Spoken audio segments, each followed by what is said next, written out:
சட்டத்துக்கு முன்னாடி அனைவரும் சமம் அப்படின்னு சொன்னா கூட ஒரு பப்ளிக் சர்வெண்ட்டோ ஒரு ஜட்ஜோ மேஜிஸ்ட்ரேட்டோ வந்து அஃபீஷியல் டியூட்டியில் இருக்கிறப்ப ஒரு குற்றம் பண்ணுறாங்க அப்படின்னா அவங்க மேலே நேரடியாக குற்ற நடவடிக்கை எடுக்க முடியாது அப்படிங்கிறது தான் குற்ற விசாரணை முறை சட்டம் பிரிவு 197 சொல்லுது.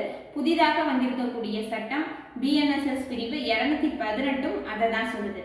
ஆனால் வந்து இது எப்படி சரியாகும்? அஃபீஷியல் டியூட்டியில் வேணும்னே வந்து பொய்யா ஃபோர்ஜரியாக வந்து ஒரு வேலை பார்க்குறாங்க அப்படின்னா அது யாராகவே இருக்கட்டும், அவங்க மேலே வந்து ப்ரீவியஸ் சாங்ஷன் வாங்கி தான் குற்ற நடவடிக்கை எடுக்கணும் அப்படிங்கிறது வந்து ஒரு நீண்ட நெடிய ப்ரொசீஜர். அதே மாதிரி வந்து அந்த மாதிரி ப்ரீவியஸ் சாங்ஷன் வாங்கி எவ்வளவு கால தாமதம் ஆகுது அப்படிங்கிறத நீதிமன்றம் கருத்தில் கொண்டு இப்போ உச்சநீதிமன்றம் என்ன சொல்லியிருக்காங்க அப்படின்னா, ஈவன் அஃபீஷியல் டியூட்டினாலும் வேணும்னே வந்து அது யாராக இருக்கட்டும், பப்ளிக் சர்வெண்ட் யாராக இருந்தாலும் ஒரு தவறு செய்கிறாங்க, ஒரு ஃபோர்ஜரி பண்ணுறாங்க அப்படின்னா ப்ரீவியஸ் சாங்ஷன் அப்படிங்கிறது வந்து நெசசரி கிடையாது அப்படின்னு சொல்லி ஒரு தீர்ப்பு கொடுத்துருக்குறாங்க.